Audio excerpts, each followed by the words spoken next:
जैसे आपने बहुत सारे प्रमेय बताए आयुर्वेद में, ऐसे ही एलोपैथ में जो है बताया जाता है कि बहुत सारे टाइप्स होते हैं। क्या ये उसी के तरह ही होता है? वंशानुगत अगर डायबिटीज़ है तो वो आपको ट्रीट नहीं होगी, वो आपको मैनेज ही करना है। आपको पता है कि हेरिडिटरी पीढ़ी दर पीढ़ी चला जा रहा है, तो ये मुझे आ सकता है। मेरा सवाल सबसे पहले ये रहेगा कि डायबिटीज़ के कुछ स्टेजेस होते हैं क्या? क्योंकि कुछ लोग बोल रहे हैं कि एक लेवल पे आके पता चल जाता है, कुछ लोग बोलते हैं कि ख़त्म हो जाता है, तो क्या ऐसा कुछ है?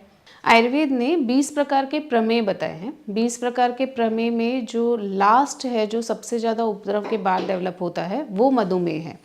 तो जो 20 प्रकार के प्रमेय हैं उसमें सबसे पहले 10 कफज प्रमेय हैं, उसके बाद 6 पित्तज प्रमेय हैं, फिर 4 वातज प्रमेय हैं।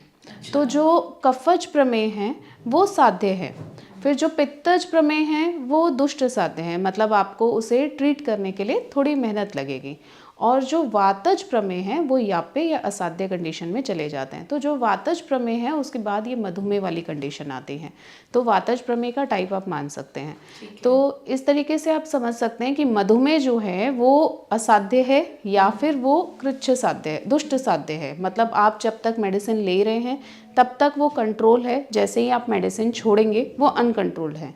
तो उससे पहले की स्टेजेस में जो आयुर्वेद में पूर्व रूप बताए हैं, जो लक्षण बताए हैं, अगर आप उसको समझ के पेशेंट को ट्रीट करते हैं तो मधुमेह वाली स्थिति नहीं पहुंचेगी और उसके बाद पेशेंट इस कंडीशन में नहीं जाता है कि उसे लाइफ टाइम मेडिसिन खानी पड़े। जैसे आपने बहुत सारे प्रमेय बताए आयुर्वेद में, ऐसे ही एलोपैथ में जो है बताया जाता है कि बहुत सारे टाइप्स होते हैं। क्या ये उसी के तरह ही होता है? आयुर्वेद में 2 बताए गए हैं, एक टाइप 1 डायबिटीज़, एक टाइप 2 डायबिटीज़। तो जो टाइप 2 डायबिटीज़ है वो हमारा लाइफस्टाइल, मेटाबॉलिज्म इन सब से डेवलप होता है, और जो टाइप 1 डायबिटीज़ है वो जेनेटिक बताया गया है कि वो आपको हेरिडिटरी आएगा। तो आयुर्वेद का कंसेप्ट इसका भी हज़ारों वर्षों पूर्व वाला ही है।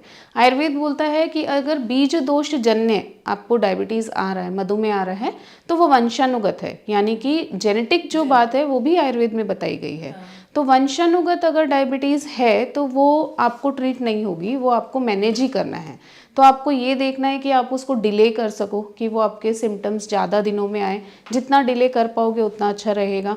फिर उसके हिसाब से आप अपनी लाइफस्टाइल बैलेंस कर सकते हो। आपको पता है कि हेरिडिटरी पीढ़ी दर पीढ़ी चला जा रहा है, तो ये मुझे आ सकता है, तो उसके लिए प्रायर प्रिकॉशंस आप ले सकते हो। तो उसके हिसाब से आप जब प्लान करते हो अपनी लाइफ को, तो आप उससे काफ़ी हद तक बच सकते हो।